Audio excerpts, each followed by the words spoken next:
Welcome, ladies and gentlemen. Great to have you here. So this webinar today, it's about professional tips for live chat support. I'm hosting it today because it is in English. My German colleague, Jürgen Knauer, he actually created the original presentation. He is our customer success manager, and that of course is what this is about. With these tips, we want to make you more successful with your live chat system. Now, first, a little bit about myself. My name is Pascal from Zealand. As you can see, I am from the marketing department. However, I've been with UserLike from the start in 2011, so I kind of developed a broad view on the topic, and I hope I can transfer you some of my knowledge today. So, what is on the agenda? First off, I want to shortly discuss what the real differences are between phone, email, and live chat. Everyone has plenty of experience with phone and email. Live chat is in many ways in between these two channels, and this brings its own challenges. Then from that, we continue to the basics of live chat communication, and the third section is dedicated to questioning techniques, and these are very important in both service and sales. And then finally, we will finish off with some takeaways. So phone versus email versus live chat. The purpose here is that you will understand what are the fundamental differences between these channels and what they imply for your professional communication. So I'd like to compare these three main customer support channels on 4 points, starting with phone. I won't be telling you anything new probably about these two traditional channels, but the consequences of these differences are important for the way that you communicate. So first off, phone is in real time. There's almost no delay between the sender and between the receiver, which means that customers, they expect direct answers and responses. Secondly, communication, it happens through the spoken word. What this means is that the production and the consumption of information happen simultaneously. So a customer depends on his memory to recall what has been said. Thirdly, the real timeness and the fact that it's spoken, it results in the point that the intimacy level of this channel is high.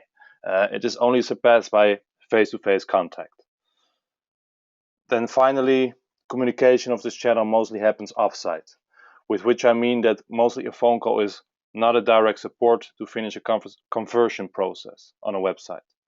Of course, this does happen, but if you ever did this yourself, you will have experienced that it is quite annoying to explain to a person on the other side of the line what actions he or she should take on this website.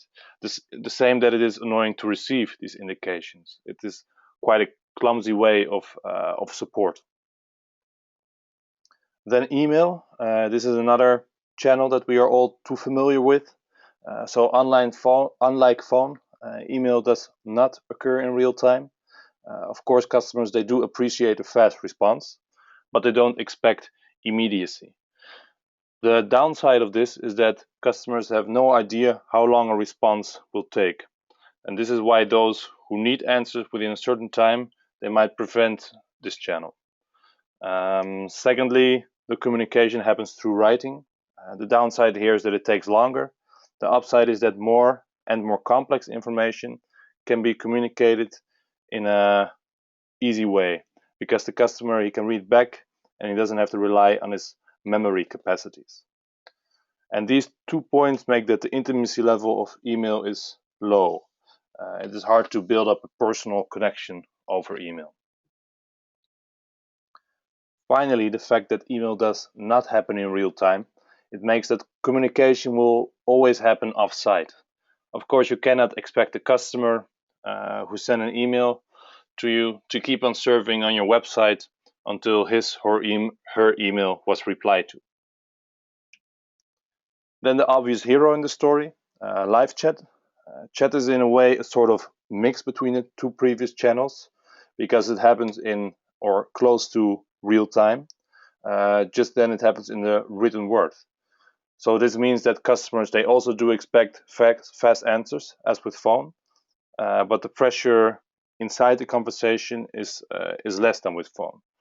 And also they can read back on what has been said, so there is less need of repetition or of memorization.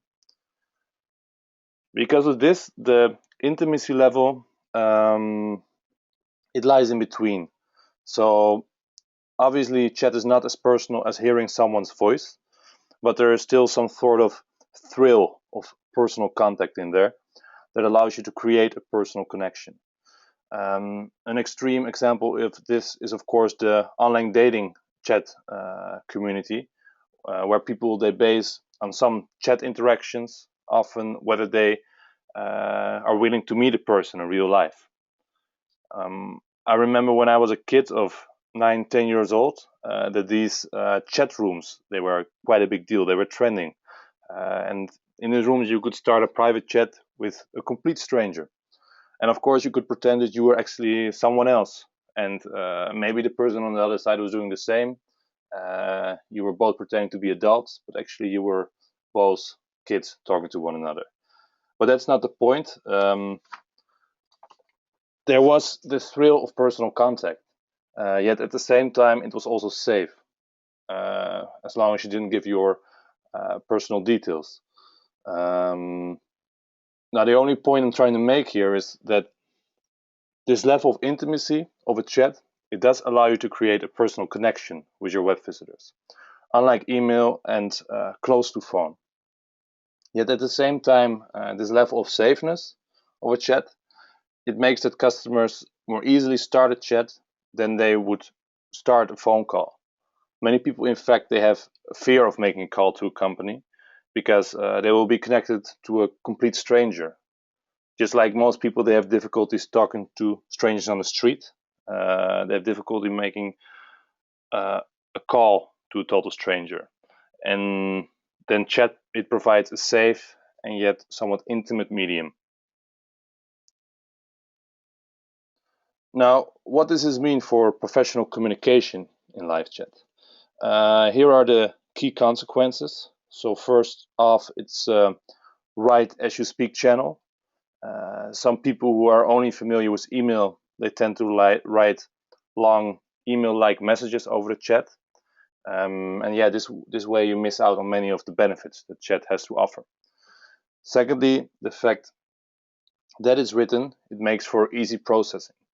So you can communicate more complex information easier than over the phone. Your customer can read back in the chat, and you also have the option to send the the chat transcripts to him or to her via email. Thirdly, so-called come-as-you-go conversations are quite normal with live chat. What I mean by that is that although customers, they do expect quick answers, it is quite normal for them to have a let's say extended chat flow. So let's say they move over your website, then a question comes up, they ask it in the chat, they get an answer, they continue surfing over your website, a new question comes, they ask it again, new answer, they continue. There's actually this lack of pressure of closing off conversation as soon as possible that you do have with phone, that makes live chat so suitable for e-commerce support. So without live chat, any of these questions that pop up, they could be a reason for the web visitor to stop their process and leave your website. Now, another theory that is useful to mention here is the Iceberg Principle. This is a theory about the fundamentals of communication. The top of the iceberg is our explicit communication. So these are the words that we say or that we write. It is conscious and it covers facts and expertise. Most of our communication, however, it happens under the water.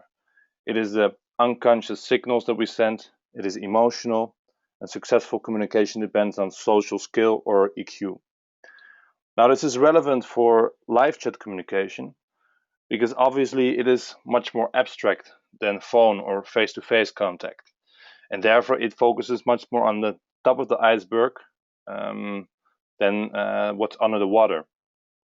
So with live chat, we can only use cues to resemble below the iceberg communication. which is of course still important, for example, when you are making a joke. Well, enough theory. Let's get to the actual communications part. The tips part. There are some general principles that you should stick to when conducting a live chat conversation. The first of them is to keep it conversational. So you remember that live chat, it is a mix between phone and email. So it is, for example, advisable to split up your longer communication in shorter messages. This will make things more digestible. For example, you can have a chat flow that goes, for example, like, yes, I understand your question, send. Let me explain, send. The first step you take, send, and so forth. This also gives your customer the opportunity to intervene. And for example, when they want you to expand on a certain point or they don't get a certain point. This is also why email support can be sometimes very inefficient, because you're sending long emails back and forth to one another, and there's no chance for interfering. Second is adjust to your chat partner. You don't know the age, you don't know the attitude of the person you chat to, so adjust to his or her style. In general, live chat is more informal than email, but there are also some old school customers who may prefer a more formal conversation. And this is also culturally bound. I noticed, for example, that in Germany, the chats are more formal than they are in the United States or in the Netherlands. Thirdly, it is advisable to express yourself positively and in a straightforward manner. This ties back to the point of the iceberg. With straightforward and positive communication, you can set a positive vibe. It is difficult to read between the lines with chat, so you should avoid ambiguous messages. Then the last principle is speed is king. So while it is important to avoid structural spelling errors, because they could make you look unprofessional, you shouldn't obsess over typos. These are not the same things. Typos are just a natural consequence of the fact that live chat is a fast channel. Also, since your web visitor does not have direct view over whether you're listening, it is important to let them know that you are actually there. So even if you don't know the answer or you have to think about it for a while, just let them know with a short message that you caught what they just said. For customers, being heard is at least as important as having their problem, issue, or question solved. Then about the principle of positive expression, I thought maybe it's useful to show some examples. So this is what we mean with positive and direct. So instead of saying the weather isn't bad, you could say the weather is good. Or instead of saying that couldn't hurt you, you could say that would help you. So yeah, that's it. Maybe you. Oh, sorry. Maybe you feel already that this is a much straightforward way of talking. Instead of saying I have no objections, you can say I agree. Then another way to create more positive vibes is the following. So instead of saying I have to look into that, you could say I'm happy to look that up for you. Or instead of saying that's not possible, you could say that specific way is not possible, but what you can do. Or instead of saying I don't know, which could be interpreted as I don't care, instead you could say I am not sure, but I am happy to look that up for you. So you have to understand that with phone, the way you pronounce these sentences, it influences how it is received. So if you say I have to look into that in a positive manner, then the other side will understand. But with live chat, if you send it in this way, then the other side cannot interpret it as that. So so it's better to therefore to always speak in a positive and straightforward manner. Then I wanted to share with you some quick tips for chat language. The first is to rephrase what your customer said. This way you can be sure that you understand it correctly and that your customer can also be sure that you are paying attention. The second point is to prevent filler words. These are especially persistent in the spoken word, but they sometimes slip into chat as well, and that's not really necessary. So filler words are words such as it's like, kind of, very, sort of, it's just, etc. These are little words that make your statements less clear. Then repeat the customer's name a few times if possible. Just as with a spoken word, this creates a personal connection. Nothing sounds as sweet as hearing your own name. Infer listening indicators. This goes back to what I said in the previous slide about letting people know that you are there. Say things like, yes, I see, etc. When a customer is typing a story, that will show him that you are there and you are listening. Then the use of emoticons. It is not controlled by everybody, and outside of chat, it is not considered professional generally, but in chat it is considered professional. So we recommend it because they can be a powerful tool for as cues for below the iceberg communication. Of course, you should not go over the top with these, like some people tend to do in their WhatsApp messages. I would say that you don't need more than the standard 3 smileys. Finally, laughing. This is another cue for below the water communication, that this way you make it explicit. Some people, they have difficulty doing this over the chat. It feels weird to them and unnatural. But yeah, it's good to get used to this, because an unanswered joke, if your customer makes one, can feel like an insult to him. Just like it's a bit difficult with giving these webinars. When I make a joke, I don't know whether it comes to the other side. Maybe for me it's probably the best, but for if your customer makes a joke, it's a good idea to laugh, let's say. So just really type out this ha ha ha, so to say. Then another important part of communicating with customers and in forging a personal bond is the art of making a compliment. This is something that is generally lacking in our society, you could say. And this is sad because a compliment is actually easy to make, and it can really make the receiver feel a bit better about him or herself. Obviously, with live chat, you cannot compliment your visitors on their haircut or on the clothes they are wearing.